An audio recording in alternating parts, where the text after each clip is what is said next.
Very festive atmosphere tonight, folks. Welcome to No Credentials Required, where you don't need a press pass to talk sports. We're presented by Billy Up Sports in association with Godzilla Media. My name is Ron McCarthy. I'm one of the hosts of the show. And to my right is a man who doesn't get like this often, but occasionally he'll get lit like a Christmas tree. Dustin Henry. Dustin, how we doing tonight? I'm doing all right. I'm doing all right. Not lit, but you are right. There are occasions where I'll set it off a little bit. how are you doing? I can see you've been very busy setting up this festive background and Yeah. our new screens and Our, countdowns and everything, and we yes, have I'm in the Christmas spirit. That's for sure. Even though there's no snow on the ground currently, I know yeah, it's been cold in upstate New York. It's been yes, pretty chilly, but there's really no snow on the ground, which is yeah. unfortunate. But that's going to change very soon. However, I've been the Christmas spirit. In the background here, let me remove ourselves from the camera real quick, and I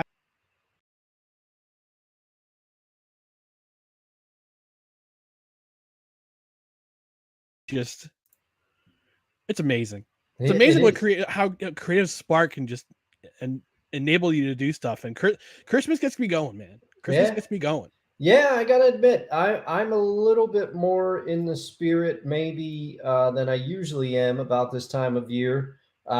Maybe it's because I got my tree up early and I got my Christmas cards. They have arrived. I just have to start filling them out.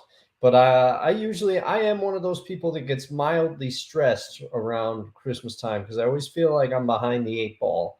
But yeah, there's something about it. And now we have the woman that introduces us as host. I have christened her Annabelle. I decided that's who she is. And in the Christmas And and in and I don't know if you agree with me, but December for me is always a time where I get a little down when because it gets darker early and everything. But on the football side of things, everything ramps up a little bit. Like you feel yep, like fat rewind in your brain just a few short weeks ago, the season felt like it was still like, a relatively new season and you didn't really have a good idea of the teams yet. And then you blink an eye and it's December yep. and the football actually matters now and playoff seeding is like really starting to come into effect. And it just the December games tick the stakes up a little bit always for me. Absolutely. We're going to talk about week 13 in the NFL, lots of things going on. But before we do that, let me remind you about our socials, which are right down here below. It would jingle our bells if you could follow us on Twitter, Instagram, TikTok at NoCredsREQ, Facebook.com/NoCredsREQ, and YouTube.com/ at NoCredsREQ. Also, if you're watching on either Facebook or YouTube right now, smash that like button. Oh yeah. Smash it with enthusiasm, with all that Christmas enthusiasm, my friends. Smash that like button. And also subscribe, because right now we're at 140 subscribers. And we are on a mission to get to 200 by December 31st. So it's a daunting it's I wouldn't say it's a daunting mission, but it's a mission that we gladly accept, and we want to get the word Yes. out. We want to get more people into this program, and we want you to know about it because we love doing this. So, well, I don't know about you, Dustin, but Tuesday night is becoming one of my favorite nights of the week. Getting a chance to hang out with you, talk sports for a good hour or so, and just Yeah. laugh and have some fun. Yeah, this is a highlight, and it's usually something that no matter what is going on with me, I look forward to it. And yeah, I also like just being a talent. I could show up, hit the co-host Show up. chair. But yeah, and I like thanks for giving me a platform where I can spew some of my nonsense. So Hey, I do nonsense look away, forward my to friend. Nonsense it. away. Also, if you're listening on the podcast side, Spreaker is our home base, but you can also subscribe to the podcast on any available platform, including Apple Podcasts, Spotify, iHeartRadio, Amazon Music, wherever you podcast. Subscribe, subscribe, and also if you could rate and review. 5-star review is always preferred, and if you're able to rate, or if you're able to, I'm sorry, dude, if your rating is 5 stars, and if you leave a review, if you're nice enough to leave a review on any platform that allows you to review, I might even read it on the air. Mm-hmm. It'll be fun. And if you're watching live, we want your algorithmic engagement comments because that way more people know about this show. So let me go ahead and play that sweet, sweet harp music right now.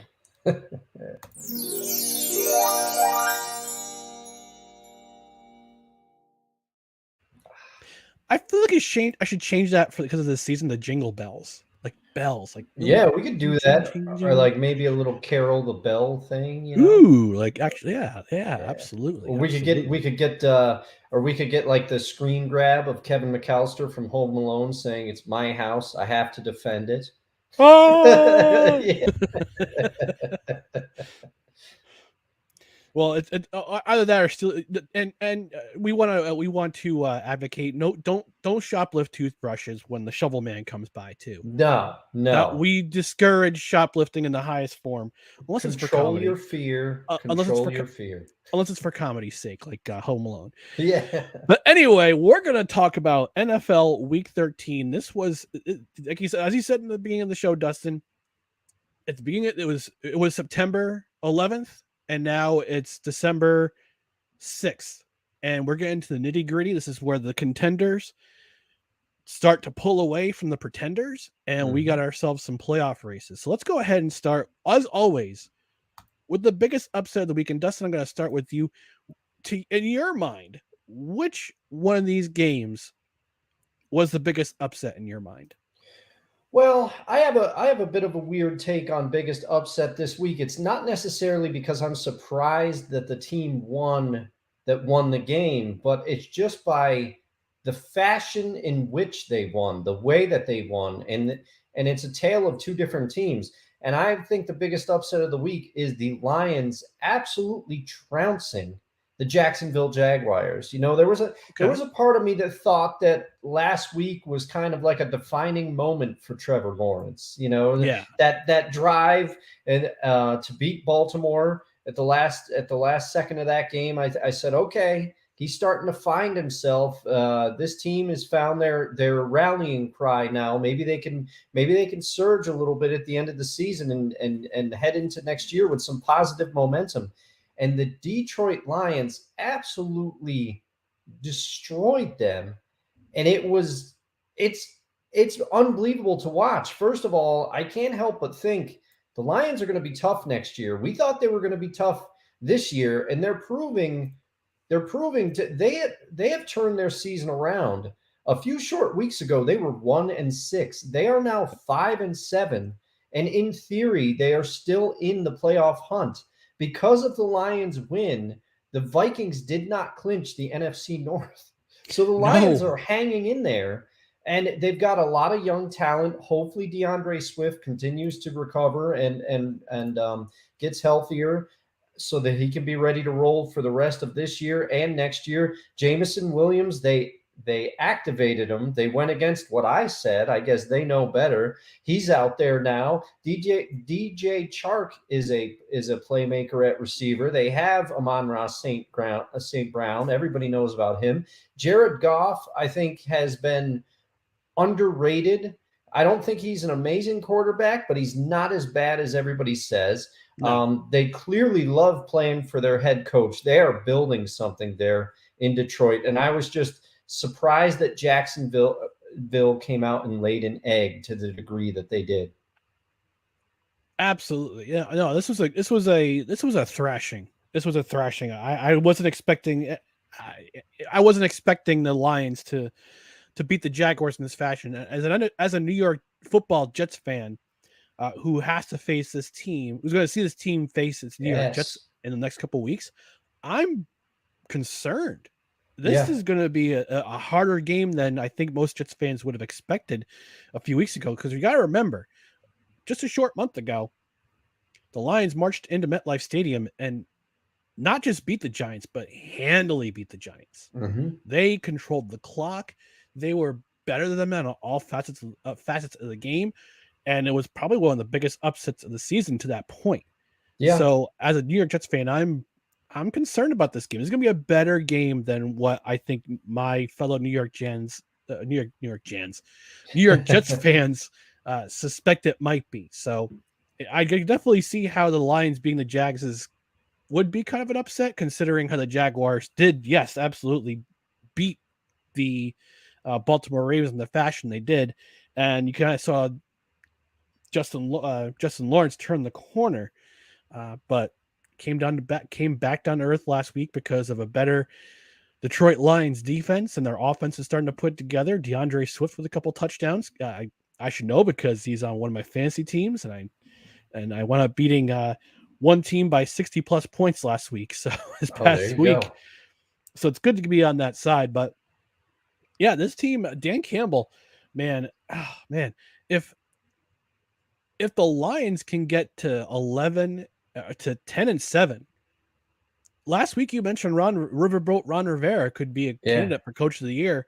Yeah, I'm thinking Dan Campbell would also be considered for Coach of the Year. Yeah, I know Mike Brown, who's one of the founders of Belly Up Sports, might be listening in right now and going, "Ooh, Coach of the Year, Dan Campbell, really?" Yeah. I mean, there's really no team that's playing harder for their coach in my mind right now. It just they clearly have bought into whatever he's building there.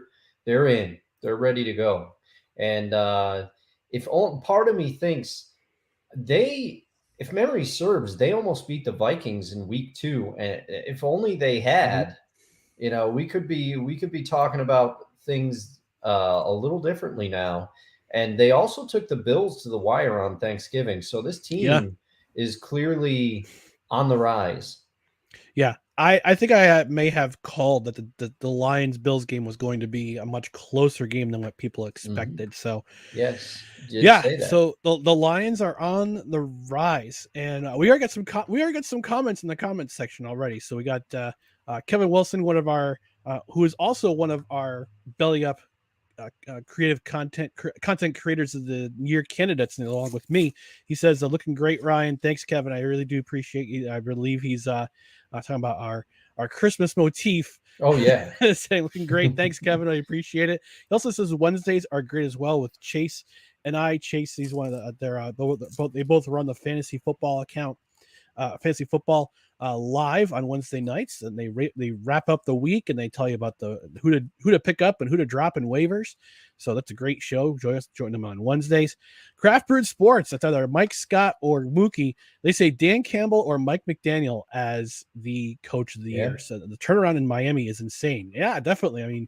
I mean, Dustin, you shared an Instagram reel with me yesterday about Mike McDaniel saying I effed up and one of on a particular play that could have probably changed the game in the Dolphins. That was a good game. I mean, as a Jets fan, I'm saying it's a good game because they still remain a game behind the Dolphins, but man, I think the Dolphins got exposed in a lot of ways in that game. I don't know if I know you watch Red Zone I watch Red Zone. I don't know if you got a chance to catch some of the stuff that was going on in the game, but I think Miami got exposed, and I think some of the other teams in the league have an idea of how to play the Dolphins, how to remove the long game, just go after Tua. After Tua. Yeah, and part of it I think is and I'll get into it a little bit later in the show, probably spoilers, but part of it is that Niners defense is they are a tough unit. They are really flying to the ball. They're shutting teams down. It's pretty crazy to watch. And as a Seahawks fan, the Niners have some issues at quarterback, but I honestly think that defense is going to be good enough to carry them. I don't know how far into the playoffs they could carry them, but it's good enough to carry the team far, a la the Trent Dilfer led Ravens in the 2000. He was competent enough, and that defense was an absolute world beater. So I think the Niners, they could do some damage in the playoffs with a similar blueprint, even if the quarterback play isn't necessarily Purdy. Heyo. Hold on. I got something for this. All right. I got something for this. Hang on. There we go. One more time. The rim shot. There we go. Now, and we'll get some more comments in the comment section. Drew Willingham, he says, "What's up, guys? What's up, Drew? How are we doing tonight?" He also says, "Background is fire." Thanks, Drew. I worked pretty hard on this one, so again, getting in the Christmas spirit, my friends. Yeah. So the biggest upset in my mind for me was the Steelers over the Falcons, because this Falcons team is, yeah. And Brandon Brown says, "Great pun, Dustin." Yep. Oh, thank you. We Thank you. try. Drew Willie has a he's got a plug. Thanks, guys. In and Out Sports Debate, episode 62 live tonight on Legacy Maker Sports Network on 9:05 Eastern. Yeah, Drew Willie, thanks, man. Appreciate you. He's one of the Snowman crew that kind of is in the comments section every morning, along with me and some other good people. So Snowman in the morning, check him out, 8:00 Eastern. So in my mind, the biggest upset it had to be Steelers over the Falcons, because the Falcons, I can't. Now I'm starting to. I'm trying to figure out who's going to win. And I asked this question last week: who wants to win the NFC South? Right now, it's wow, nobody. I mean, even last night's game, I know the Buccaneers came back from 13 down and pulled off a win in the waning moments. But even the Saints are giving teams a hard time, and I figured that the Falcons were going to be a hard out, but unfortunately they did not do that well against the Steelers defense. It's motivated to keep them in games. Kenny Pickett had himself a pretty good game. Craig Ironhead Hayward's son, if you remember that name, Dustin, Craig Ironhead Hayward, his son caught his first NFL touchdown. I believe it was a 6th round pick as a tight end from Georgia. In this year's draft, he caught his first ever NFL touchdown pass. So congratulations. Yeah. And also the Steelers are going to be tough out the rest of the year. I I don't think they'll make the playoffs. No. There's a lot of competition in front of them in the American Football Conference. But they're going to play a lot of teams tough. They're going to be a tough team to beat the rest of the way. And Atlanta, I had them pegged as somebody who could probably take that NFC South division. Now I'm not so sure because of the way they played. Offense was inconsistent. Their defense kept them in the game. Mm-hmm. Give them credit where credit's due. And Arthur Smith is doing a great job coaching this team. He's given them an identity, but at the same time, they got to figure some stuff out on offense, or else this is going to be the division to lose. Yeah, the Falcons have continued to confound me for this entire season, because I remember in our NFL preview show, I picked them to be contending to be the worst team in the NFL, along with my Seattle Seahawks. I was not optimistic. And so far, I've been wrong about both teams. Now, I'm much happier that I was wrong about my Seahawks. But the Falcons, they look like, every couple of weeks, you're like, all right, they're going to run the ball and they're going to win some games in some crazy fashion, and they're going to keep themselves closer than I think sometimes they have any business being. And then Marcus Mariota, next thing you know, he makes a play with his legs and there's the ball game. But they need an offensive game plan because just you never know what you're going to get week in, week out from them. And I can't figure out the identity of this team. I can't figure out what's going on. And this division, as you've said, somebody's going to get it. Somebody's going to get a home playoff game. We just have no idea who it is. It's like trying to sell a bad stock that's starting to tank. Yeah. Does anyone want to win the NFC South? Does anybody want to buy this stock? Yeah. Yeah, and the one thing that I still don't understand now I think it's a moot point, because Kyle Pitts he's out for the season. I believe he's injured. Yes, he's out with knee injury. It's knee surgery. The Falcons spent 2 high draft picks on Drake London and Kyle Pitts, respectively, and not just a high pick on Kyle Pitts. He was like 4th overall, and he's a tight end, which speaks to the type of player and athlete that you think he is. And he was barely used in the games. Yeah. So I don't know what they're trying to accomplish on offense. I think Arthur Smith will eventually find a way. He'll Mhm. find a way. I know he's more of a running game type guy. He's run first, Yes. pass second type guy. But I think he'll find a way to use Kyle Pitts effectively. Yeah. I hope so. I hope so too, because that guy is too talented to be in that kind of spot. And Mhm. unfortunately, he'll be out for the rest of the year. More comments in the comments section. Our buddy Dave Termina says jingle all the way. Apparently, he's noticed the background. Yes. Background's a hit. Brandon Brown says the Falcons need a defense and need to commit to an actual running back. Use Cordero Patterson as a Swiss Army knife. Give Algier the ball and throw to your studs. Yes, I agree. I Mm-hmm. agree. But I wonder if they just don't think that Marcus Mariota can do that. Do you think maybe they go after a quarterback in this year's draft, or maybe it's They did in last year's draft. They picked up yep. Desmond Ritter from Cincinnati, Yeah. he was a good quarterback. He had a pretty decent preseason. And Yeah. eventually he'll be brought in and he'll be the starter. I think he's just sitting the bench this year just to observe, get used to the speed of the NFL Mhm. under veteran like Marcus Mariota, a former number one pick himself.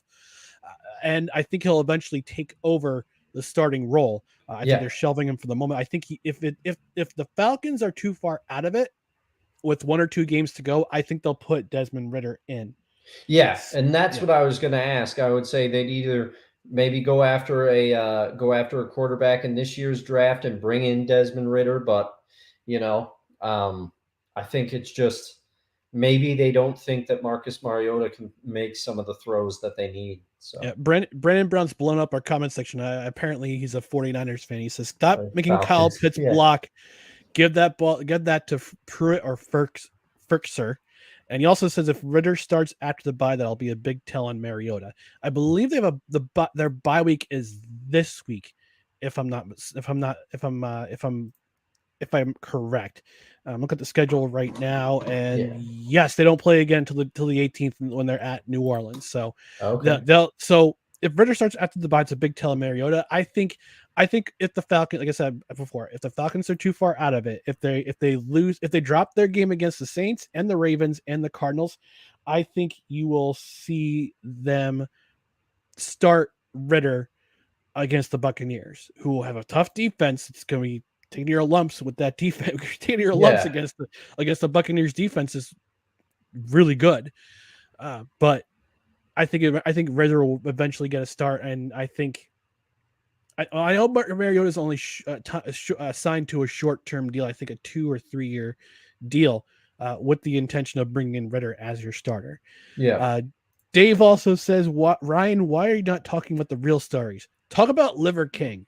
Oh, No, Dave, get your own show. yeah, So you talk about Liver King on your show. yeah. Yeah, we don't want any HGH mailed here. No. Or whatever was going on. No, thank you.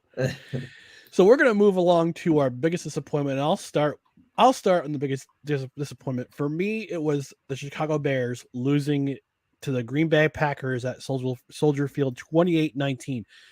The Bears. What are you doing? You had that game in control. Your Yeah, defense was frustrating the crap out of Aaron Rodgers. Justin Fields was running all over the place. And yes, he's a running quarter. Qualify him as a running quarterback. So what? He yeah, had a 55-yard touchdown run. He was taking control of this game. But in the second half, I don't know what happened with the Chicago Bears in the second half.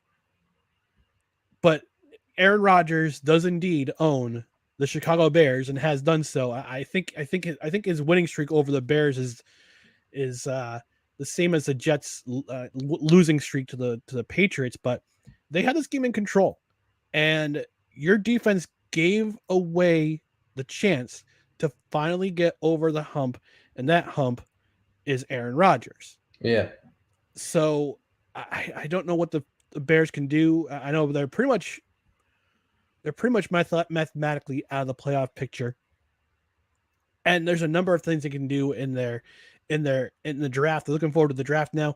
I've got one thing they can do. They can shore up their offensive line because their offensive line is horrendous. Horrendous. Yeah. Which is why you see Justin Fields running so much. Yes, there are some design plays where he runs, but a lot of times he's just trying to get away from opposing defenders because his offensive line is a rotating door, is a revolving door that is Yeah. letting defenders through and making life really, really bad for Justin Fields. Yeah, and it's kind of the same. It's kind of the same thing that I used to say in Russ's younger days when he used to run with the Seahawks. I said I used to say just because he can doesn't mean you should make him do it all the time. I used to plead with the Seahawks to put more resources into their offensive line. For some of those years where Russ was at his athletic peak. And I think it's a similar situation. I mean, Justin Fields, he's a phenom on the ground, but he Yes. shouldn't have to do that all the time. Invest Yeah. some money into protecting your young and hopefully future star quarterback. And the Aaron Rodgers all-time record against the Bears is 25-5, and I believe that includes the playoffs because they beat the Bears in 2011 to go to the Super Bowl, Mm-hmm. if I remember correctly. Yeah, I think was that the one against the That was at Soldier Field against Jay Cutler. Yep. Okay. Now, and that's why Aaron Rodgers will likely always be beloved in Green Bay because they just want you to beat the Bears, and he's done that. Yeah, the last time he lost to the Bears was 2018. Wow. He's had a 4-season winning streak against the Chicago Bears. So, regardless of where he'll absolutely be beloved in Green Bay, regardless of what happens to him next year, whether he is traded or he'll probably be traded because his price tag is too high to cut him. Yeah. So, if he winds up somewhere next year and they move on from him and they go to Jordan Love, he'll be a beloved character because of all the great seasons they've had. Basically winning all those division titles, going to those NFC championships, one Super Bowl with them. So, but yeah, Aaron Rodgers continues to own the Chicago Bears and may own them for forever. Yeah, he saluted the fans at Soldier Field. All of them did. All of them after the last touchdown by Christian Watson, they just went bye. Yeah, see you later. It saluted them. Yes, that's So that's for you. What was the biggest disappointment in your mind? Well, the biggest disappointment for me, I don't think is a surprise to many people, but it's still, you didn't expect it to be like this. Deshaun Watson had not played football in about 700 days, I think, somewhere around there. So rust is to be expected, and I get that. And there's a lot of controversy, and he was returning to play against the Texans, and there's all these things swirling. You wondered what he was going to look like. Well, the Browns found out that at least for one game, it's not going to be good. He had 131 yards passing, I believe, an interception, and he was 12 of 22. Or actually, it was 121 yards. I gave him 10 more yards. How gracious of you. It's a holiday season after all. Yes. And I think he had 7 rushes for 21 yards. But I mean, he just did not look like the quarterback that the Browns had spent all that money for. The Browns didn't even score an offensive touchdown. The Browns won that game because of their defense and special teams. And keep in mind, this is against the Texans. This is against a team that has played hard in spurts this year, but most teams have had their way with them. And the Browns couldn't get anything going offensively today, or against Sunday against the Texans. Even Nick Chubb was held in check to some degree, 80 yards rushing, I think. So yeah, I remember Jared coming on a couple weeks ago and he said the Texans are a better team than you think, despite their record of 1-8-1. Yeah, they are a better team. I think part and parcel their defense, which that's Lovie Smith's bread and butter. Yep. That's his bread and butter right there. Is making a great defense. Unfortunately, the offense is pretty bad. They teams have figured out if you stop Damon Pierce, you're going to have to rely on Kyle Allen or the neck guy, can't remember his name for the life of me right now, to beat you. If you take away that running game, I'm sorry, 1-10-1 is the record. Oh, One oh, ten and okay. 1. So Davis Mills. So you have to Oh, yeah. rely on either Kyle Allen or Davis Mills Davis Mills. or God forbid if he does play this year, Jeff Driscoll to beat you, and they don't have the receivers or the quarterback to beat anyone right now. No, no, they don't. They do have, and I can't think of his name. He's a good receiver, but he's probably not going to be there next year. He's bounced Brandon around. Cooks. Yes, Brandon Cooks is a decent receiver, and he, by all accounts, is a professional. He shows up, he does his job. On another team, he would be like a good, maybe number 1A or number 2, but he's not enough by himself to No. help this No, Texans and offense. you need a complimentary receiver, and I bet you anything they'll probably give up Laramie Tunsil. His name was floated around during the trade deadline Yeah. because the Texans have probably been trying to build their draft portfolio. I believe, and if I remember correctly, I'll have to look at tankathon.com to verify this, but I believe that they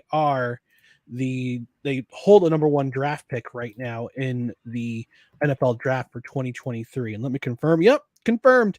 They've lost their last 7 in a row, and they currently own the number 1 pick. Here's the current draft order for the top 10 in 2023. Number 1 is Houston. Number 2 is Chicago. Number 3 is Denver via Seattle. Number Yeah. 4 is the Rams via Detroit. I'm sorry, is Seattle. Number 3 Seattle is via Seattle Denver. via Yes. Denver. Yes. Number 4 is Detroit via the Rams, and number 5 is Philadelphia via New Orleans. Houston also owns the number 13 pick, which they got from Cleveland for Deshaun Watson. So the Houston can do some damage in that first round with 2 picks in the top 13, and if Cleveland loses out, potentially the top 10. Yeah. So they'll be a better and there's also this nonsense talk about Lovie Smith being fired after season 1. It's like, listen, we had that last year. Yeah. You had that last year you had your fall guy last year. Yeah. All right. And you can't have two fall guys in consecutive seasons. That's just terrible management, terrible ownership. Yeah, you need continuity, and I still don't think David Culley should have been fired. He deserves to get No. another job somewhere. He was working Yep. under impossible circumstances. But if you fire Lovey after this year, who's going to want to take that job? And players need continuity. You need a couple of years under the same system to at least figure out what you have. Let the players learn. It is just too. If they do that, they're just shooting themselves in the foot. But you know what? That's what people argue. That's what bad teams do. They just continually make the wrong calls, the wrong decisions. But for the sake of Houston fans, I hope they figure it out somewhat. Yeah, the McNairs can't let this. They can't let this team be this bad for this long. David Culley, I'm looking to see where he is right now. Currently, he is jobless. No. Maybe he might wind up on the staff of one Deion Sanders with Colorado. You never know. You never know. I mean, he was a passing game coordinator at with the Ravens, Buffalo Bills quarterbacks coach, a wide receivers coach with Kansas City, because he knows offense. And hey, if Colorado needs some offense, that's where he goes. Yeah. So before we take our first commercial break, we're gonna say hello to some more people. And my best announcer voice. Now, bonging number 420, Wise El Jefe. He says, "Hey guys." What's going on? Kevin says, "Love that Seahawk draft capital from the Broncos." Me too. Kevin is also a Seahawks fan, so you'll love that fact. And Dave says David Culley is going to win up the Lions, maybe the BC Lions, but not the Detroit Lions. So, All right, folks, we're going to take a quick commercial break. We're going to have word from one of our affiliates, that is Invader Coffee. Stay tuned for more No Credentials Required. We'll be right back. This episode of No Credentials Required is brought to you by Invader Coffee. For the coffee lover who wants good, quality coffee with no bullshit and no filler, Invader Coffee is an ultra-premium, veteran-owned coffee company proudly delivering only the best coffee your hard-earned money can buy. They aim to only serve the highest quality, organic, air-roasted coffee beans sourced from free trade farms all over the world. They keep things simple. The best coffee at an affordable price in order to provide you with the value you deserve for your morning boost. 100% fair trade, 100% organic coffee beans, 100% air-roasted, 100% money-back guarantee. Visit invadercoffee.com, enter promo code BELLYUP at checkout, and receive 15% off your order. That's right, folks. If you want quality coffee at an affordable price for your morning boost, trust Invader Coffee. YouTube, if you're watching on YouTube, the link is in the description. Not only will you help out the show by buying from the affiliate link, but you also get 15% off your order if you use the promo code BELLYUP. So you find two ways to support not only Belly Up Sports, but also this program with the affiliate link. I've been getting at the Cookie Crumble, which is our Snickerdoodle coffee. It is delightful. Oh And man. after Sounds that's done, good. that is done, I'm breaking out the Bad Santa. Oh, there you go. Dustin, you're also a guy who likes some Invader Coffee. Yes, I've gotten the don't Cali, my Texas blend, I think. Yep. Before. I've gotten the Mexican chocolate, which that I liked just for an every once in a while thing. I like the Invader normal blend. So far I think one of my favorites was a fall variety they had. It was a pumpkin pecan, but I think it was called like Zombie Fuel or something like that. I can't remember. But it was very good. Yeah. So again, if you want to help the show, visit the affiliate link in the YouTube description and use code BELLYUP to save 15% off your order. All right. Moving on to NFL Week 13, we're going to talk about the most entertaining game. And Dustin, I think we might have some commonality for what we thought was the most entertaining game. So who was the most entertaining game, and which game was the most entertaining in your mind? Well, to me, it was the Chiefs Bengals. The Bengals are like I'm about to make a terrible analogy here, but I'm going to roll with it. The Chiefs have been the Chiefs have been the big bully on the block, right? They've been walking around. They've been punching other teams out. Everybody's like, oh man, the Chiefs are so good. And they are. They have Patrick Mahomes, Travis Kelce. Anytime you have those two guys, you're going to be all right. Andy Reid can always get a running game going. It seems like no matter who he's got back there. Juju has had his moments this year. And everybody's saying, who's going to stand up to the Chiefs in the AFC besides possibly the Bills? Well, everybody kind of forgot about the Bengals. If the Chiefs are Ivan Drago, the Bengals seem to be their Rocky Balboa. It's Eminem saying you forgot about Dre. Yeah. I mean, the Bengals are here saying, hey, we've beaten them 3 times over the last three times we've played them. So, and I just think the Bengals are one of those teams that match up perfectly with the Chiefs. They have wide receivers that the Chiefs cannot cover. Joe Burrow is I would argue, I don't think he's quite on Pat Mahomes level yet, but he's good enough to go shot for shot with him if he needs to. And the Bengals running game is better than the Chiefs, I'd say right now. I'd take Joe Mixon over. I'd take Samaje Perine over any. Yes, Samaje Perine as well. He's stepped right in. He's done well. So.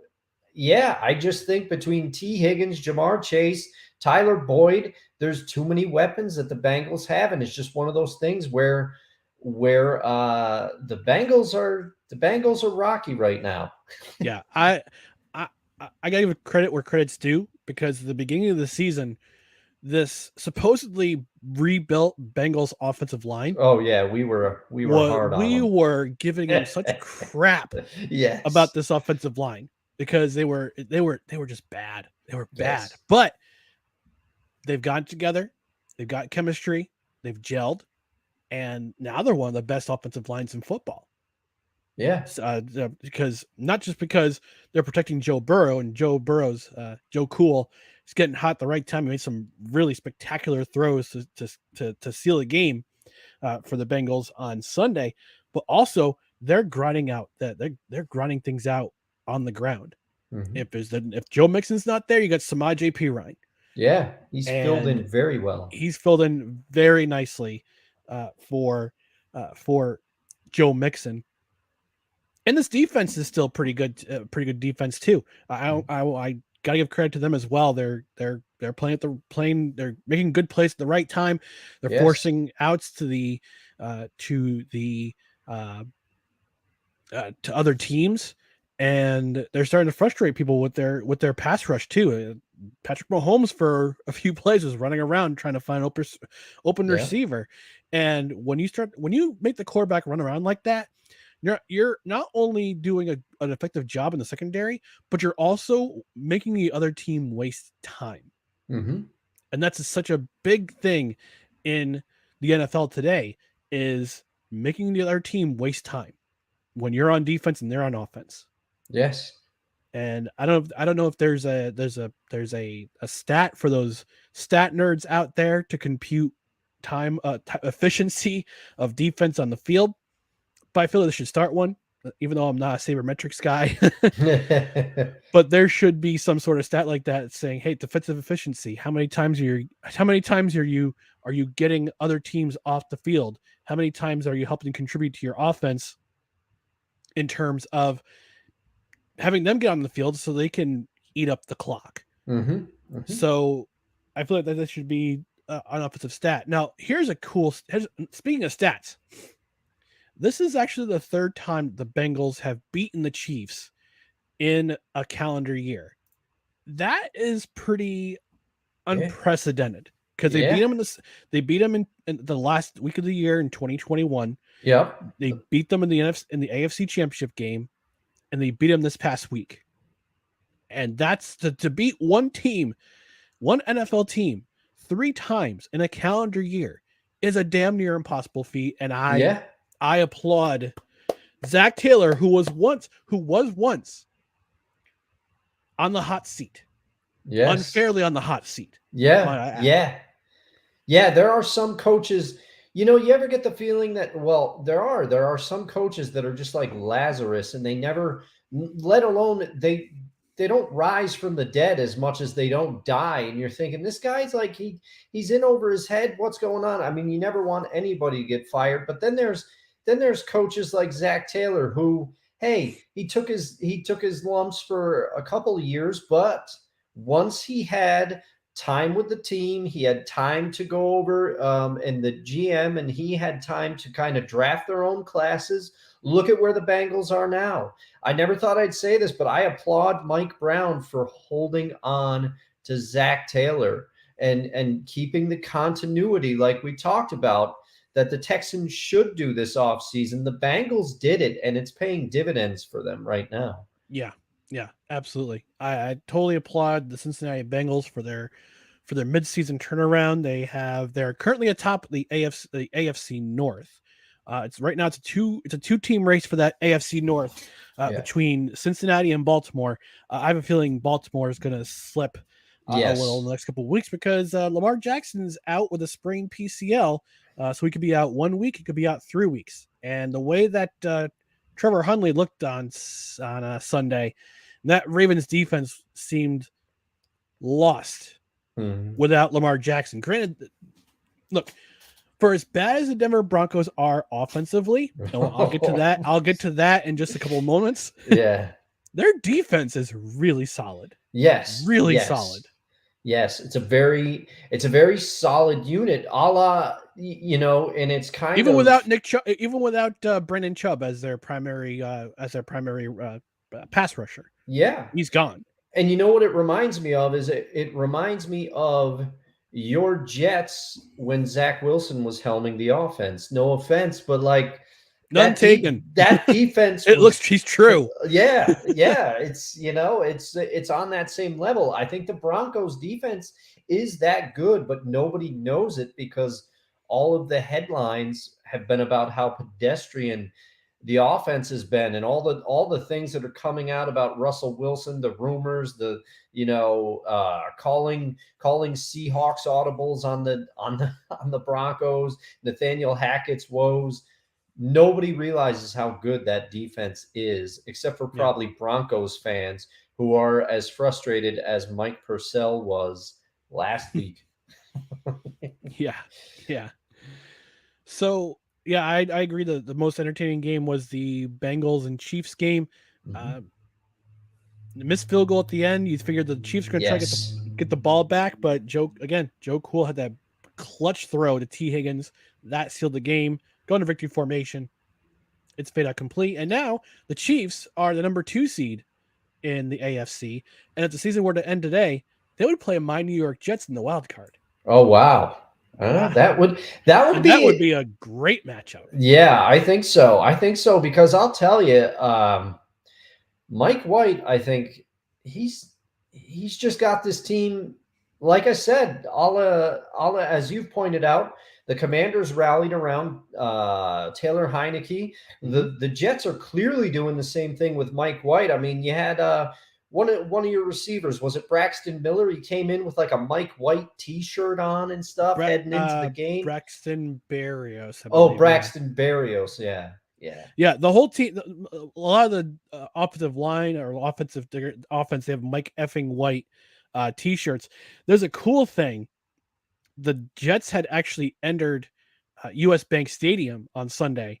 They all came in with I think it was Mike White walked in with the Hawks jersey from the Mighty Ducks. Oh yes. And everyone else in the team. No, wait. Mike White had a Charlie Conway jersey. Yeah, Braxton that's what he Berrios had. had a Hawks jersey, and you had pretty much the entire offensive room walk into the locker room with Mighty Ducks jersey, and the caption for that was "Jets fly together." And CJ Uzama is walking by the camera going, "Jets fly together." Yeah. No, it was cool. It was cool to see, especially see that Banks jersey there.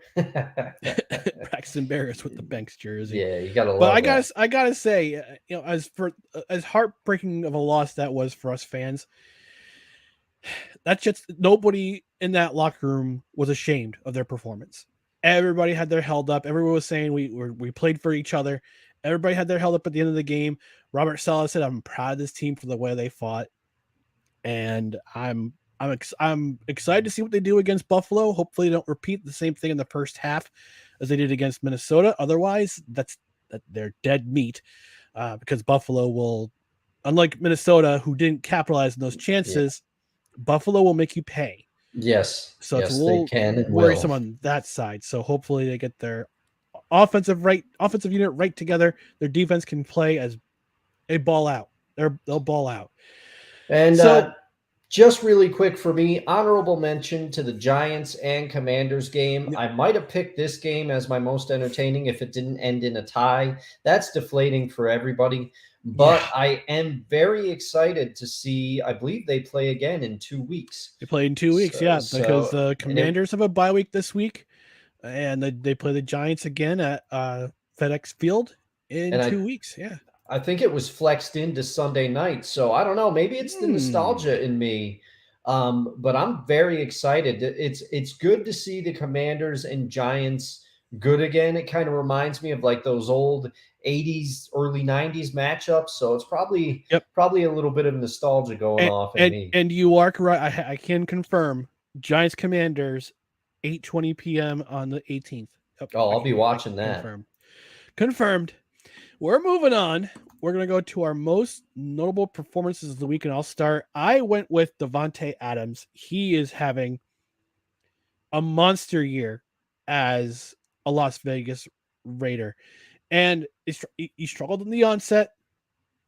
Yes. Raiders fans were kind of wondering, hey, where's the Davante Adams we've seen in a Green Bay uniform over the last couple of years? And it turns out he was hiding, and we have seen brilliant play from him over the last 2 or 3 weeks, including this game against the Chargers, which was a must-win game for the Raiders. And I mentioned this last week. Watch out for the Raiders. Watch out for the Raiders in the AFC wildcard race. And Davante Adams did not disappoint in this game against the Chargers. 8 receptions, 177 yards, 2 touchdowns. And Garrett Wilson up until about, I'd say probably about 6 p.m. Eastern time, Garrett Wilson actually had the yards lead in terms of most receiving yards in a game in week 13. He had 162 against the Vikings, and Davante Adams said, hold my Taco Bell, and managed to get 8 receptions for 177 yards. That's around 22 yards and change per reception, or 22.1 and change yards per reception, and 2 touchdowns. Great performance, great game. Derek Carr, you kind of wonder what's going to happen with him after he threw that early pick 6 against the Chargers, but he stepped up and got the proper guy, got your number 1 guy the ball, and the Raiders came back and they won that game, and they're still in the wild card. Yeah, I mean, and maybe that's Derek Carr's MO, because he's done that for 2 weeks in a row now. He did it. Yep. He did it last week against my Seahawks, and then he did it this week against the Chargers. Throw an early pick, and you're thinking, "Oh, here we go." And then obviously the Raiders end up winning both of those games. We kind of got on Josh McDaniels a little bit. We did. I called him the Mike McCarthy of the yes. of the AFC, and I would like to take that back, because actually Mike McCarthy has also discovered a run game in Dallas. I know. and Josh McDaniel has discovered a running game in Las Vegas. So there is a parallel there. Yes, we just it's starting to wrong. work. I just guessed wrong. Yeah, but mea culpa. And I would say, now, Derek Carr, has he played lights out? No. But I would say, as the play of Davante Adams has elevated, so has that of Derek Carr. It must do. Now, I've never played quarterback pretty much anywhere, let alone the NFL, but it must do wonders to know that you've got a Davante Adams out there where you can kind of just chuck the ball up and he's going to go get it. A nice security blanket. Much has been made about their friendship off the field, and it seems like their friendship off the field, they have developed that chemistry that is on it. Now, it's not to the level of the Rodgers Adams connection was in Green Bay, because Derek Carr, no offense to him, is not the player that Aaron Rodgers is, but they are starting to find their own version of that. And I don't think it's a coincidence that as Adams' play has accelerated, so have the fortunes of the Raiders, because they also have Josh Jacobs running like a man possessed. Yep. So when you have the run game working, that opens up the pass game. It's one of the oldest adages in football. And don't count out the Raiders yet, I guess. And congratulations to Davante Adams. This is one of the contracts. He was given a big contract in the offseason. And where there's some other notable contracts that do not look great right now, he is a standout. He looks like he was worth every bit of money and draft capital that the Raiders gave up to acquire him.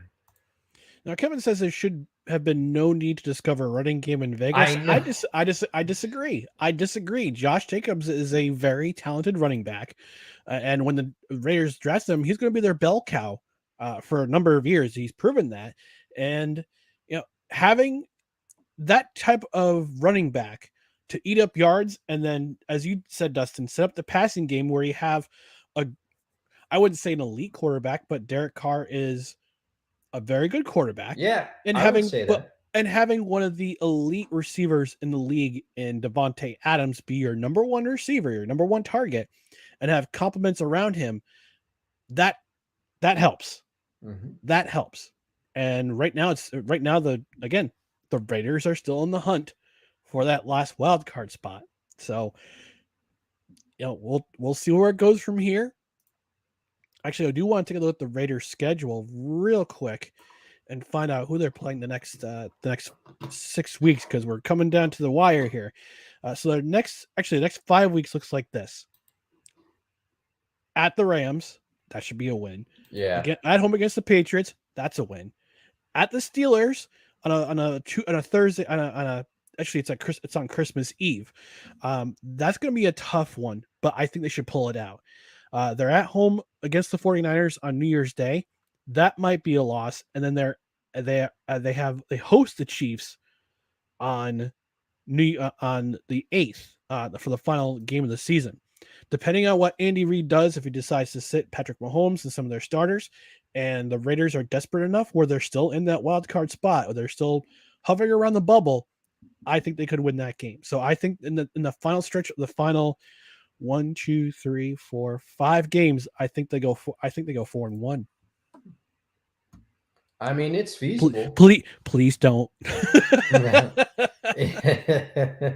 It's feasible, but there's this is part of the beauty of December, though. The stakes are high now. And I would say, yes, the Raiders will definitely beat the Rams, but my Seahawks, they sweated that one out for a little bit. Yeah. I was worried. Yeah. I was worried. But by the time they play the Rams on Sunday, they might have a new quarterback in the pocket in the backfield for the LA Rams. One Baker Mayfield. Yeah, but with the Rams claimed him off waivers today. Oh, they did. Okay. They okay. Did. Yep. Wow. This is a few hours ago. But enough about my notable performance of the week. Dustin, who or which team or which unit or which player was your most notable performance of this week? Well, I'm given the crown. I rarely do this because usually I'm always picking offensive players, and I said, you know what, I got to give the love. To the defensive side of the ball. I was awed by the performance of two defenses this past week. The Niners defense, we've established they're one of the best defenses in the NFL. I think it's going to be what carries that team as far as they go. As long as the quarterback is able to do the bare minimum, I think that defense and the running game will be enough to carry the Niners far. I don't think they'll be able to win it all by any means, but that defense really made a Dolphins offense that had been looking very, very, very good with Tua under center. That Niner defense, as you said, exposed the Dolphins to a degree and really shut down, with the exception of the first play of that game. It was, the Dolphins did score on the first offensive possession of the game. It was a long touchdown given up by the Niners defense. I can't remember which receiver it was. It was, I would have to look it up. But the Niners defense settled down after that. They shut down a run game. Jeff Wilson Jr. had, I think, maybe a total of 3 yards in that game. Raheem Mostert really couldn't get anything going. They pressured Tua. Very amazed by that Niners defense. But the big defensive performance that I noticed from this past week was the Cleveland Browns. They are the reason the Browns scored those points. Yeah, against the Texans. Listen to this breakdown. There was one offensive touchdown all game, and it was by the Texans within the Browns, garbage time. Yes, and the Spiro Ditas game of the week. Yeah, the Browns did not score an offensive touchdown. Their defensive / special teams had a fumble return for a TD, a pick six, and a punt return for the TD. That's where all the points came from. So hats off to the Browns defense and special teams unit for that victory. So those two defenses and the Browns special teams are my performers of the week. Yeah, I'll give you an idea of what the 49ers did to the offense of the Miami Dolphins.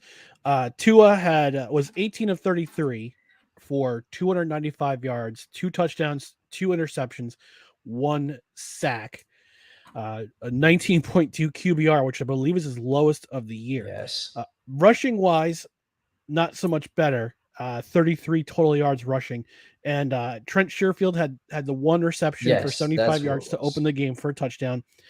The one person they absolutely took out of the game, was Jalen Waddle. One Mhm. catch, 9 yards. Yeah. And I mean, and Waddle and And the 49ers scored a defensive touchdown when they with Bosa's strip sack of Tua in the fourth quarter. yeah. So it's and Waddle and Tyreek Hill have been taking the top off defenses all over the NFL. And this Niners defense is, man, I'm not looking forward to when the Seahawks play them next, because it's going to be a tough day at the office for Gino. Now speaking of the 49ers, I want to get back all the way to the first towards the first part of the show. And Drew Willie asked, do you agree with Snowman's take that the 49ers win out? Well, let's take a look at their schedule the rest of the way. So they're playing the Buccaneers next week. That will be a tough game especially for the new quarterback Purdy. Um, but their defense is Yeah, they're gonna going be to the get in. ones. They're gonna be the ones that getting in Tom. They're gonna be frustrating Yes. Tom Brady like they did on like the Saints. The Saints of all teams did on Monday night. Yeah. Then they're at Seattle. That's a Sunday night game. Actually, That that game against the Buccaneers is. I'm sorry, that's a Thursday night game. So the okay. Buccaneers next Sunday, on Sunday.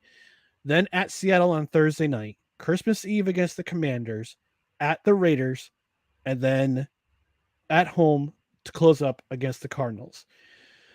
I can see them winning against the Buccaneers just based on home field.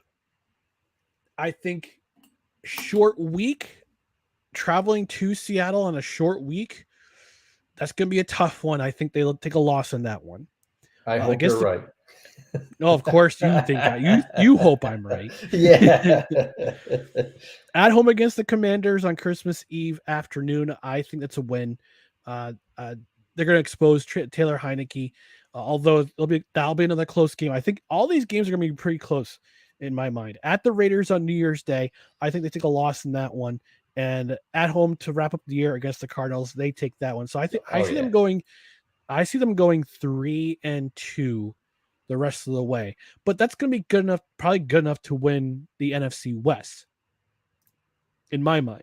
I know I'm Yeah. Well, because they've got the head-to-head win against Seattle already. So right, that. right. And right now they have a.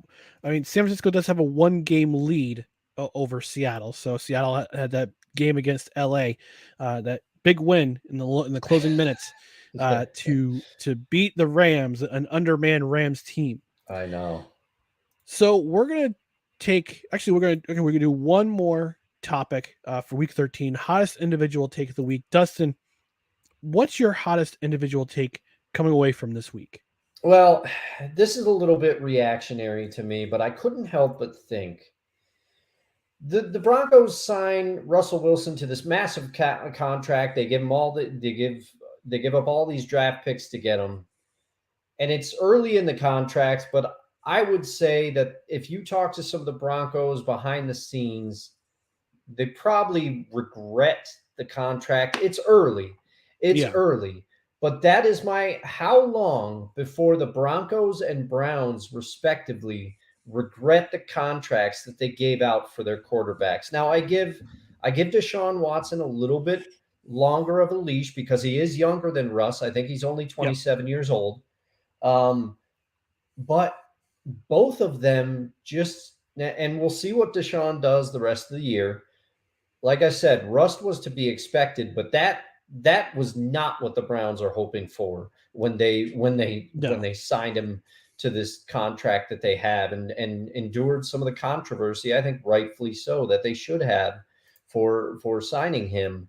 But Russ and the Broncos, now I do think it's a multitude of factors, and I just think it's one of those things. It's like an onion. The more that you peel it, it's It really stinks, and you don't know how much is on Hackett. You don't know how much, but I think some of it is on Russ. I think maybe it's whether he feels like he has to live up to the contract. We know that A-Rod felt that pressure when he was playing with the Yankees. He said that when he had the big contract in Texas, he didn't really feel the pressure because he knew It's Texas wasn't Texas. he knew Texas wasn't going anywhere. But when he went to No. New York, he said the pressure ratcheted up, and he put a lot of pressure on himself to win, and it didn't help. You have to wonder, but I'm wondering if these teams are kind of looking and going, maybe we shouldn't have done this.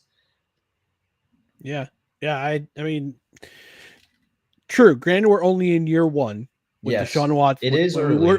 we're We're full game half one. season. Yeah. We're game one of the Deshaun Watson era, and we're in year one of Russell Wilson. Now, I would have to think things would get better, Yes, but for both teams. I mean, granted, Deshaun Watson has a great running game to rely on he with does. Nick Chubb and with Kareem Hunt. Hunt.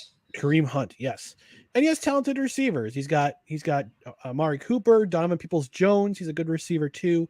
Mhm. One of the best tight ends in football, David Njoku, and a pretty solid offensive line. Yeah, Give them that. So they've got time to develop him. And will he win the next 5 games? I don't know. I don't yeah. know. That remains to be seen. The calendar looks like this. And it's a murderer's row at Cincinnati, Oh, that's yeah. at home against the Ravens on Saturday afternoon. The next Saturday afternoon, the 17th. At home against the Saints, who are a better team defensively than what we think. I Mhm. joked about them before, but I kind of shouldn't have. At Washington, and then at the Steelers in the final game of the season. I don't think they win more than 2 games from the schedule going forward. Yeah. Now, as for the Broncos,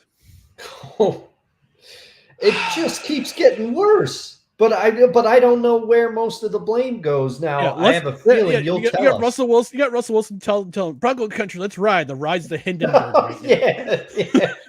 Well, I sent you that thing. That was pretty. That was That's pretty right. good. I laughed. It was. I had to watch it 5 times. There was a car veering off the side of the road as the recorder version of Sandstorm played. I think. That's the part that killed me. The recorder Yes, version of yes, Sandstorm. yes, yes. But I just and hey, I remember I came on here and I yelled at Seattle's fans, for being as harsh on Russ as they were, and I Being said, hey, fickle. Yeah. he did a lot of great things in this city, like to boo him on his first game back like that. I know the way he left town, it wasn't on the best of terms, but hey, but something is going on. Something is off in Denmark, Yeah. as they say. And Something smells in the hamlet of Denmark. yes, and I wonder. I think that I might be being a tad overreactionary with my hot take, but Ryan, what do you think? Do you think that it is how much of this is on Hackett? How much of this is on Hackett? Well, let me tell you, Dustin, for my hot individual take of the week, Nathaniel Hackett has solidified his position as the NFL's worst head coach if there were to be a terrible head coach power ranking right now. Last week, they had the Baltimore Ravens on the ropes. Their defense was playing lights out. Their offense was doing just enough to keep them in the game, which is saying a lot for this Broncos team. Yeah. And on what was now the game-winning drive of the Baltimore Ravens, the Ravens get inside the Broncos' 5-yard line. Clock's ticking. And what does Nathaniel Hackett do? He does this. He calls a time out. My God. Let's give the Ravens some time to collect themselves. Yeah, exactly. Let's not make them waste a timeout. Let's do it ourselves. Let's get this game away and and spend a timeout, spend one of our 3 timeouts that we have left. After they called that timeout, I said, next play, they're scoring a touchdown. Game over. Game over. I think the Nathaniel Hackett experiment has been an absolute abject failure in Denver. The fans know it. I'm sure the players know. Every player outside of Russell Wilson knows it. I mean, even Russell Wilson will put on the diplomatic face and tell you, no, everything's good. We're going to turn things around. In the back of his head, he's saying, get this guy out of here. He's been terrible. You know what? He's probably yearning for Coach Carroll's run first game plan. You know? And the Denver offense is too talented. They have too many they have too many very good players for this much talent to be wasted.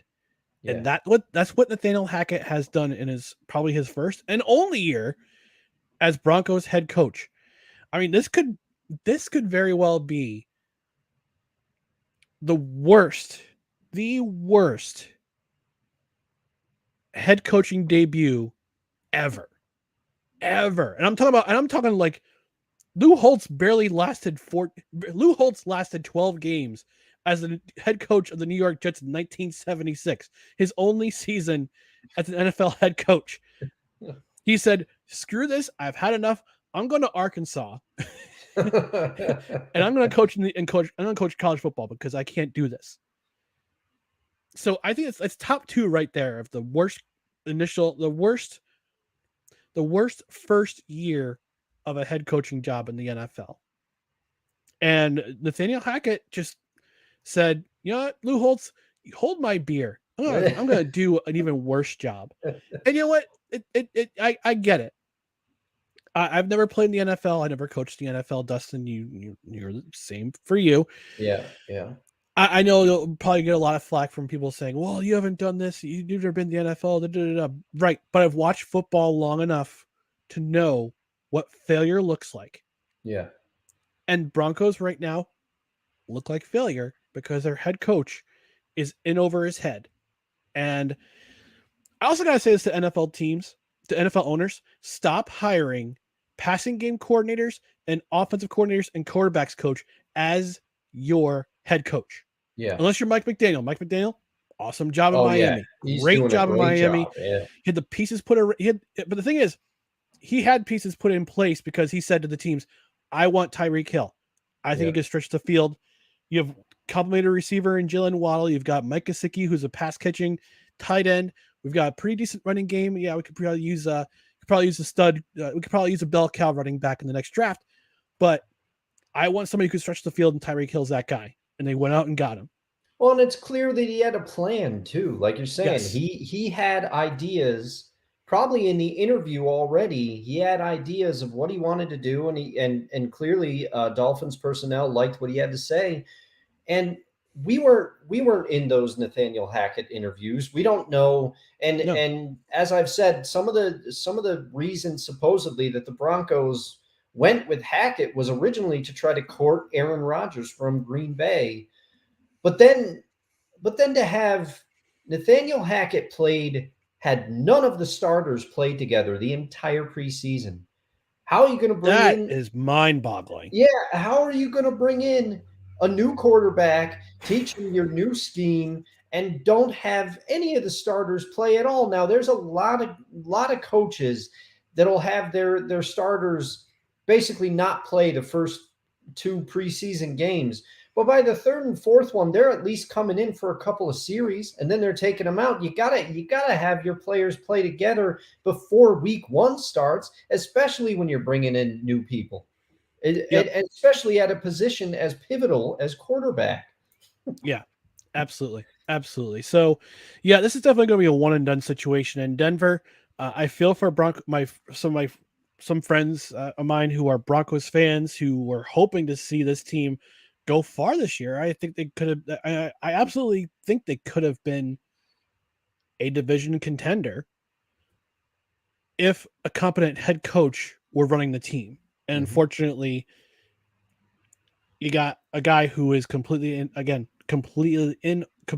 over his head. Yeah. And I don't think he gets another head coaching job in the NFL. Now, stranger things have happened. Yeah. You know, Yeah. Bill Belichick. Nobody thought Bill Belichick would be a great head coach after he failed out in Cleveland. Mhm. Look at him now. Yeah. Probably one of the greatest coaches of all time. And they were building something in that Cleveland team. It was finally starting to come Yep. together, and then the Browns were sold. And then the Browns were sold and moved, and the rest Yes. is history. But you know, and maybe there'll be a similar redemption story somewhere down the line with Hackett. You never know, Yeah. because Lou Holtz, what'd you say? He was head coach of the New York He was Jets in head coach of the New York 1976? Jets in 1976, possibly one of the worst teams in Jets history. And that was when they were still playing 14 games. Mhm. No, that was the first year they had 16 games. Oh, okay. And he resigned with 2 games remaining. And he went to Arkansas, built a great program in Arkansas, and then he went on to Notre Dame. And Yeah, you that's saw what I what he was did gonna there. say. That's what I was gonna say. Little did he know that 9 short years after that, in 1985, he would supposedly say, "Save Jimmy Johnson's ass for me." Oh my But goodness. Oh my 1976, goodness. also the first year of my Seahawks existence. That was the year they joined the NFL. That's true. That So, is very true. if Lou Holtz did a worse job than my expansion Seahawks in their first year, oof. Yep. So Lou Holtz went 3-10, and he said, "I'm out of here." After the before the 14th game. So, yeah. But yeah, no. I mean, one thing we love to see, especially in the United States of America, redemption story, because it just it's just sweeter that way. Let's So, see. oh, He did better than the Seahawks though. That year they went 2-12. and 2-12. I had to look it up the to find Buccaneers out. went 0-14, and the Buccaneers went 0-14. Yeah. How did you feel about your team's execution? I'm in favor of it. One of the John McKay, greatest. one of the greatest one-liners of all time. How'd you feel about your team's execution? I'm all for it. Yeah. But your offensive execution, I think it was. But anyway, Yeah, something like that. we'll find the quote. But we're gonna come back in just a moment. We're gonna take a quick break. Have a word from True Classic, one of our sponsors at Belly Up Sports. We're gonna talk about Coach Prime, and we're also gonna talk about the goodest boy ever. So stay tuned for more. No credentials required. Football is back, baby, and our new sponsor, True Classic, wants you to look and feel your best even after a couple of brewskis, or going full force on your fantasy football draft. Sure, it's football season, but it's also butt to couch season. Luckily, True Classic has the absolute best fitting clothing a man can buy. Snug in the arms and chest with a little extra space in the torso, their t-shirts are designed to keep you cozy and highlight your best assets no matter what you're up to. So if your special someone is upset that you're watching football all day, at least you can look good doing it. True Classic has already helped over 2 million men find the perfect fit at an affordable price. Our listeners get access to the best deal they offer. For a limited time only, get 25% off with the promo code BELLYUPFANTASY at TrueClassic.com. Almost all men's t-shirts are designed to look good on skinny models with six-packs, but most of us aren't packing anything but a few beers. Fellas, you are wearing the wrong clothes. True Classic tees taper off towards the bottom, but they fit tighter around the chest and shoulders. It's time to highlight your best attributes with a t-shirt you can always confidently throw on. It's about time to get your fit together, so upgrade your wardrobe with True Classic and get 25% off at TrueClassic.com with promo code BELLYUPFANTASY. Free shipping included on purchases over $100. That's 25% off at TrueClassic.com with the promo code BELLYUPFANTASY. If there's one bet you should make this football season, it's on True Classic. True Classic, look good, feel good. All right, that's trueclassic.com. Belly Up Fantasy is the promo code. You save 25% off your order. Hey, 25% off, especially this Christmas season and in this economy. 25% off is a heck of a deal. Heck of a deal. So we're going to talk, and actually we have one more comment from Kevin Wilson. He says how quickly we forget how terrible the Jacksonville head coaching situation was last year. Yeah, it's ancient history now. We have Nathaniel Hackett to kick around instead of Urban Meyer. Oh man, Urban Meyer. Oof. So we're gonna touch briefly on a couple of topics before we close things up tonight. Let's talk about Deion Sanders. And Dustin, I know you're not a college football enthusiast. You don't really follow it that much. You're more of an NFL guy. I follow it loose. I follow it a little bit more than you. I pay attention. Deion Sanders, a couple seasons ago, became the head coach of Jackson State University in Mississippi. It's a historically black college and university. And in that time, in the 3 seasons he was head coach at Jackson State, he went 26-5. Went to a national black college football. I think it was a national. They have a kind of a separate championship for an FCS for HBCUs. So it's the winner of the Mid-Eastern Athletic Conference and the SWAC, the Southwestern Athletic Conference, which is where Jackson State is. He led them to 2 Heritage Bowl games for the HBCU National Championship this week. And actually, he sent a pretty cryptic tweet over the weekend where he said, and I quote, "What are you saving it for? Tomorrow, next week, a better situation, another person, another opportunity. It's time you exhaust everything that's inside of you. Today's here and it's time to go get it. This is now. This is your moment. Seize it. Hashtag Coach Prime." Well, 2 days later, little bit of foreshadowing. A little bit of, I say it was cryptic. I was like, all right, is he being motivational or is he being cryptic? He's being cryptic. Yeah. He is announced as the newest head coach for the University of Colorado at Boulder Buffaloes. And there's been a lot of talk around it since he got hired. Dustin, I want to hear your thoughts. I had a couple questions in my mind. Like, what are some of the pros and cons? Is he considered a sellout for jumping from an HBCU to a Power 5 school? Is Colorado relevant again? What's on your mind with Deion Sanders being hired as the head coach of Colorado?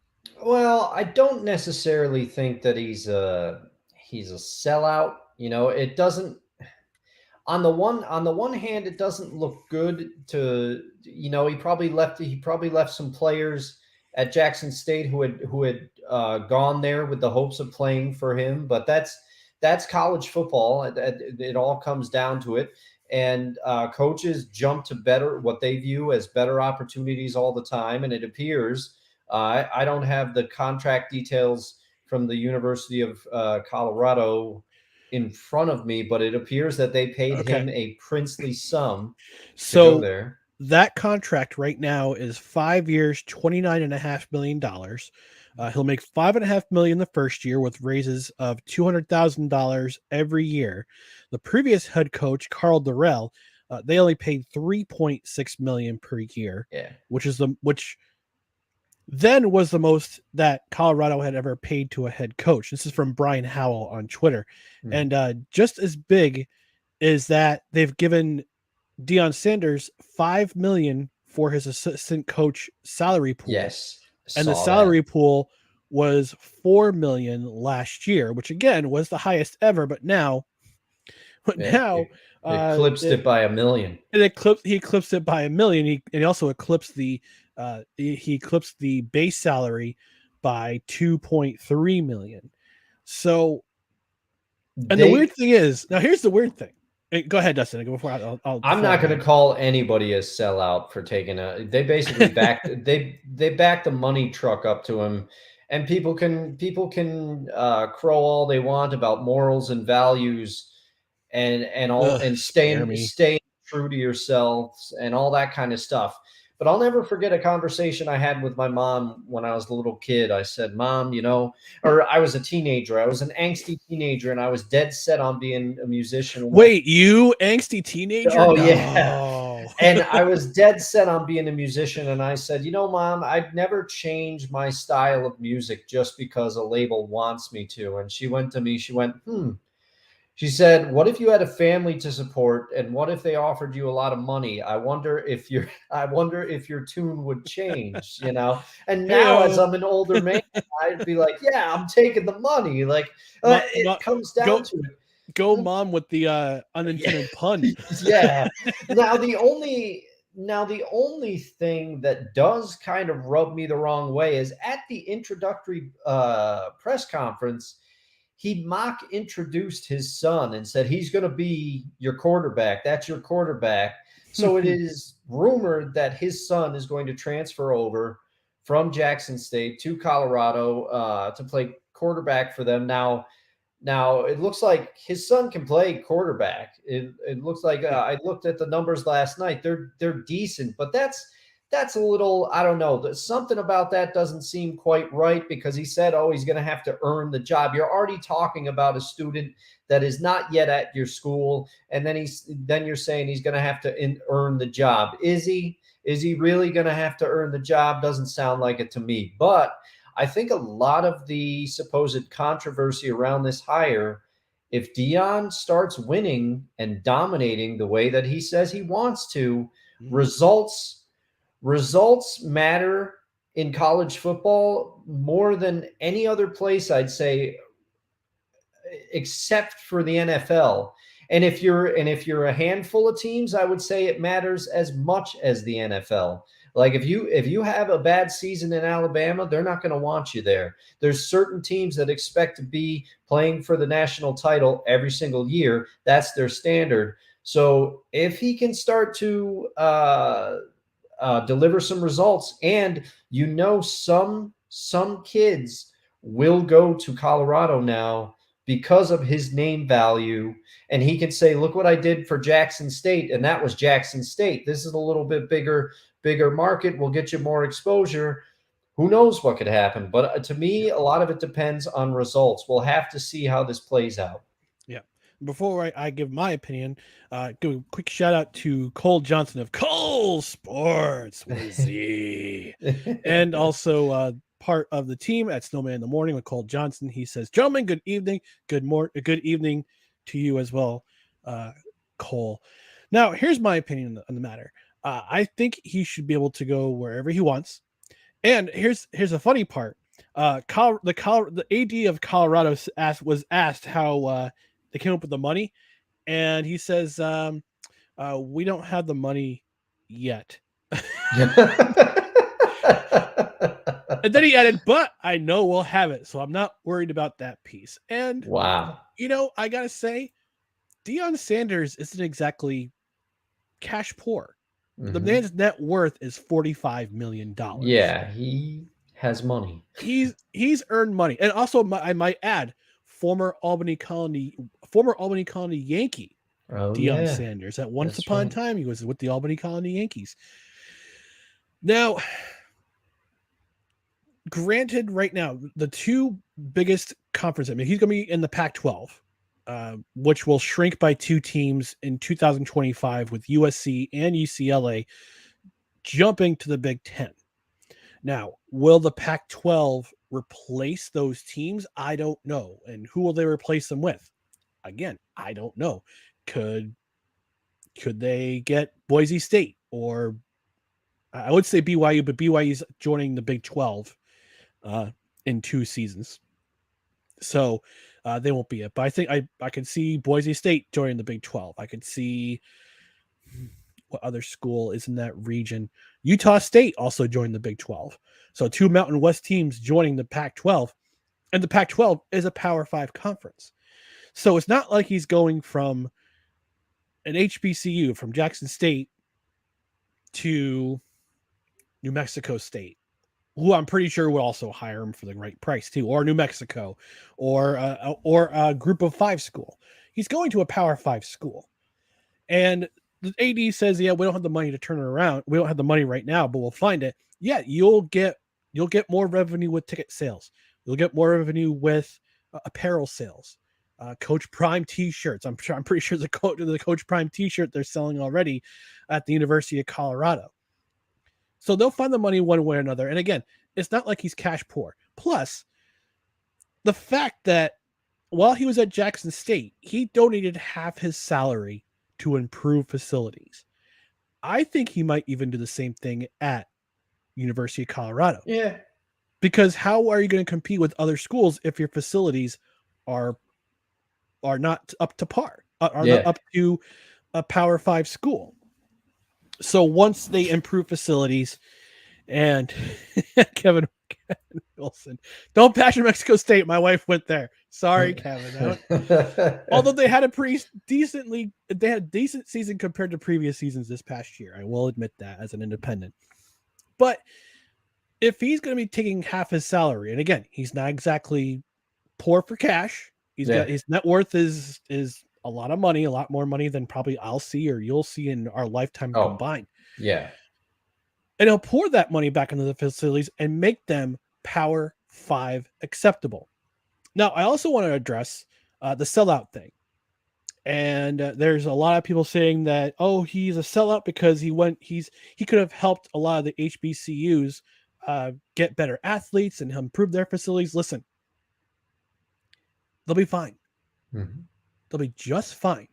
And a lot of this flack is coming from people who on their resume who espouse the benefits of an HBCU, but they went to a different school like Yale or Michigan State. These names will go. These critics will go unnamed, but a lot of them went to. They said they'll espouse the value of an HBCU, but they didn't go to an HBCU. They went to Yale or Michigan State or another big journalism school like Syracuse, Northwestern, Arizona State, a lot of those big journalism schools, and they had the gall to espouse them, but not go to there. Yeah. So that criticism is moot because there's no leg to stand on. You kind of using a straw man argument because of one man's decision to go somewhere else. Yes. And again, he could have gone anywhere else. He could have gone to Florida State a couple of seasons ago. Florida State's going to be just fine. Florida State's going to be just fine. They're fine right now with Kevin Norvell as their head coach. So I think this benefits Deion Sanders. This benefits college football. This definitely benefits the University of Colorado. It also benefits the Pac-12 because Pac-12 right now, they're a poverty conference without USC and UCLA. And this will only make the Pac-12 and college football more competitive. And if you see some of the names that have entered the transfer portal in the last couple of days after the season's ending for many of these schools, you see a lot of big names entering the player portal. And once the transfer portal opens and recruiting begins, this Colorado team's going to look a lot different over the next 2 to 3 seasons. And you might even see them in the top 10. Yeah. I mean, it's possible. Yeah. And with Deion Sanders, he's got an old school mentality when it comes to coaching. Everybody's going to battle for position, no matter who it is. He doesn't care if you're a 5-star or a 3-star. You're going to compete. He's going to make you better. He's already done that with Jackson State. I'm not surprised if he does it again with Colorado. Yeah, a much bigger program, a much broader. He's going to be under a much bigger microscope. Yes. Now that he's in a Power 5 program. And he could have some wider influence. I mean, who knows? But I would argue because I've been guilty of it before. A lot of those people saying those opinions, first of all, it's not his responsibility to take on an issue like that and raise up. And and the other thing is, like, he did do some good for Jackson State. I have no doubt about that. Great things for Jackson State. And the other thing is, I bet you if you sat a lot of those people down in a room and said, "Do you like Deion Sanders?" I bet you some of them would say no. I think that's the reason. Deion Sanders has a personality that can rub some people the wrong way, and some people just ask Tim McCarver. Yeah. Oh, yeah. Yeah. No, that's exactly what I was. McCarver's right here. That's that. I still remember that. But Tim McCarver rubbed me the wrong way on his announcing. For what it Oh, was he worth. rubbed plenty of people the wrong way. But I think that factors into the way it paints your perception of a person. Everybody's guilty of it. I'm not necessarily calling these people to the carpet, but I would not be surprised if that was the motivation, at least subconsciously, behind some of their feelings. But I wonder if it was someone else other than Deion Sanders, if they would feel the same way. Yeah, no, I totally agree there. And now we're gonna close things up with a non-sports related story called "The Goodest Boy Ever," and I saw this on the Twitter page, not the B. They copied in not copied in, but they saw a New York Post Twitter tweet about a Georgia sheepdog who, in the course of an hour, got in a fight. Who got in a fight with over a dozen coyotes when this pack of coyotes invaded his farm and was attacking their sheep. And in the course of less than half an hour, this good boy, the goodest boy, killed 8 coyotes in less than half an hour. And he was found 2 days later when he went back to the farm that he was a part of. His home was. He was missing for 2 days. He came back to the farm. They got him taken care of. Went to the vet. He's still alive. He's in recovery right now. Oh, and I guess right now there's a GoFundMe going right. There's a GoFundMe that's live to cover his $15,000 vet bill. Wow. But Dustin, this is an incredible story. I was telling you in the green room about it. You hadn't heard of this, but man, this is the goodest boy right now in terms of the goodest dogs, the goodest doggos. He's number one. Casper is the dog's name. Casper is number one. Oh man, he's got to be followed by Cairo, the Belgian Malinois who found Osama bin Laden. Close. It's very close. It's a very close competition. Yeah. But that's a close power ranking. Yeah, that's a great power. But when you hear this story, Dustin, this is a harrowing story. Yeah, I mean, I was shocked at first because notoriously, I mean, obviously, coyotes, wolves, any pack animal like that, they're dangerous because they attack together as a unit, and this sheepdog has got to be one beastly boy to be able to take this. He's tough. I mean, that's no joke. And man, one on 12, and he took down 8. That is amazing. And you gotta wonder what the pack of coyotes. At what point did they decide? All right, this is not worth it. This is not worth it. We gotta regroup. We gotta cut tail and run. But man, as far as I'm concerned, Casper can retire. Give him steaks for the rest of his life. Absolutely, absolutely. So Casper, the goodest boy ever. We at No Credentials Required. We salute you and your effort, and we hope you get better. I hope we are on the road to recovery, and so good boy. Yeah. You deserve all the pets. You deserve all the steaks. You deserve all the love because you did your job. So good boy. He went above and beyond. He did. And that's going to conclude this edition of No Credentials Required. Before we go, we're going to let you know about our socials. We can jingle our bells right down here. Here below, not in my, never mind. On Twitter, Instagram, and TikTok, it's at NoCredsREQ, Facebook.com/NoCredsREQ, and YouTube.com/at NoCredsREQ. If you're watching right now, smash that like button. On the audio side, go ahead, Dustin. You got something to say. Bell. Hit the bell. Ring that bell. Jingle our bells. Our bells. Ring that bell as well. Yeah. On the podcast side, if you're listening right now, Spreaker is our home base, but you can also find us on Apple Podcasts, Spotify, iHeartRadio, basically any platform. Leave a rating. 5 stars is always preferred, and a review. If you leave a review where we can find it, or if it's a podcast platform where you can review the podcast, I might even read it on the air. especially if it's mean and nasty and offends everybody. I will definitely read it. So for my co-host, to my right, Dustin Henry.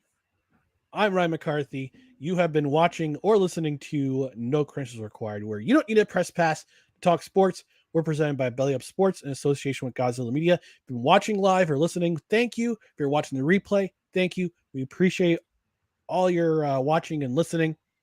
Tell a friend about this podcast or this program.